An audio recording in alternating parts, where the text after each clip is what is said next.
Alright, so if you have been in Mr. Colley or Mr. Kaiser's physics classes, you've probably been listening to how cool electricity is and how much cool stuff it can do, like wire houses.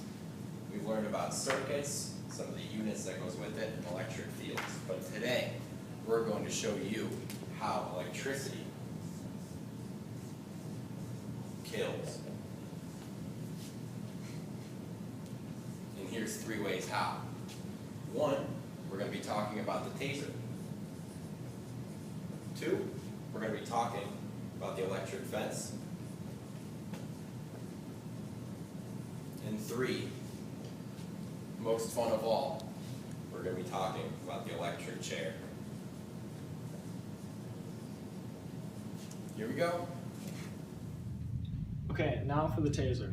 The taser is a gun that shoots 2 probes into the attacker's body. So it's similar to an open circuit in which that it has a power source and that it needs to be filled and through the person's body, that would be. So it has a power source, goes through a wire, it goes through an amplifying, like a system which just increases the volts, so it amplifies the volts. Then it goes through the copper wiring, which one shot, it extends to the person up to 15 feet, it can be up to 20 feet too. And at the end, it has 2 electric probes, which are about quarter of an inch thick, that goes through the skin or through the jacket. And if it doesn't quite get to the skin, it can still, has about an inch leeway to get into the person.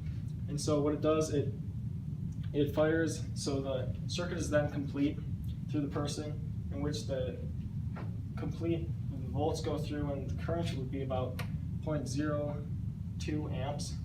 And so that's just the average. The fatal amps, they say, is about 0.2 to 0.7 amps. So it's nowhere close to the ability to kill, but it has been resulted in killing people, but that's more for different reasons, like previous heart problems, or also drug use can change that. But the volts go up to 50,000 volts, and then resistance of a person can be up to 100,000. So that's just a couple of things to think about. Yes. I'm going to be talking about the electric fence. So the electric fence is basically just a bigger version of a simple circuit, which we talked about in class. In a circuit, you have a power source, wiring that the electrons can flow through, but in an electric fence, the switch is left unswitched. But when you create that switch, and the electrons are able to flow freely through a circuit, that's when you've got your issues.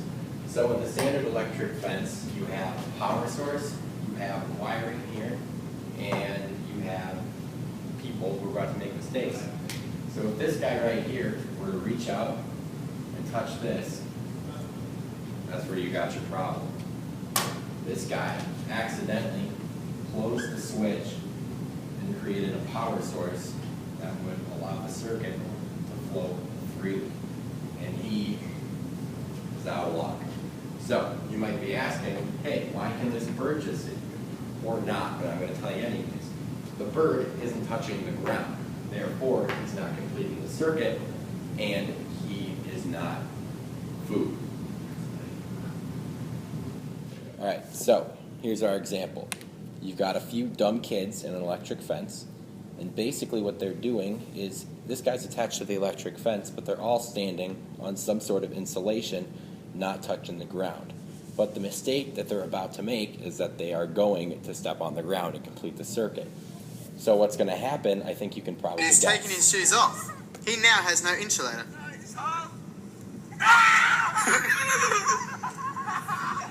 Dumb kids. Dumb kids. Too bad. So, what you guys have all been waiting for, as Pat alluded to in the intro, the electric chair. Might sound like a painful way to die, but actually, what I actually found out was, bam, you're dead. Still seems brutal though. So, what I've found through research, it normally occurs in 3 cycles. And so you have a nice diagram here drawn by Pete Volkert. You have an electrode up to the head and an electrode to the calf. And similar to the taser and the electric fence, again, the person is creating a closed circuit. So they are a resistor where resistance is connecting this electrode and this electrode. So they're the conductor of the electricity pretty much, just like the taser. And this normally occurs in 3 cycles. So the one I found was from, I believe, the Ohio State Prison, a prison in Ohio. So the first cycle sent 1750 volts for 20 seconds, and this should kill the person. So it should kill the person in the first one, so I don't know why they need to use for these next 2, but they'd use them. And then this was a little inconsistent, but ranging from about 7 to 12 amps. So compared to the taser, like Pete said, 0.2 to 0.7 amps can be deadly. So obviously 7 to 12 amps is going to do the job to put this bad person down.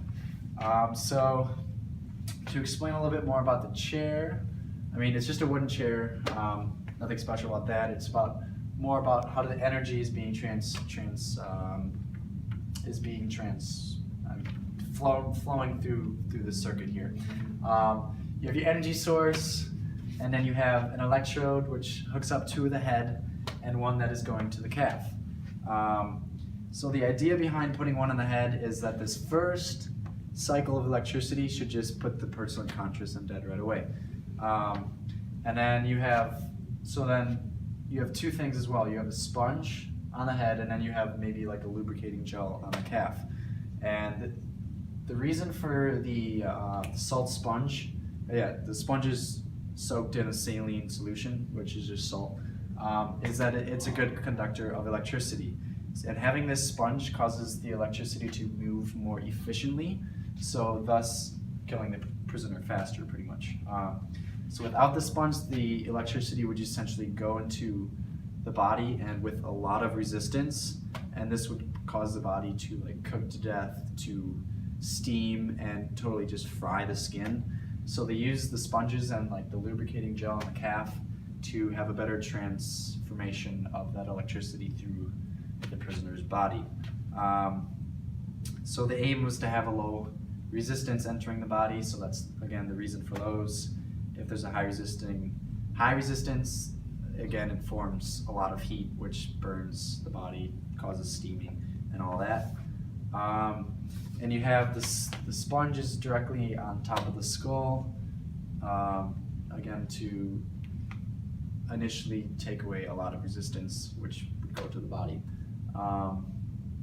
So yeah, that's pretty much an electric chair. We don't have a video for you, but the main thing that would happen, like a taser, is that body would tense up, because like the brain sending electric pulses to your body to function, the electric source running throughout your body causes the same impulsions, and so your body really tenses up. The electric chair.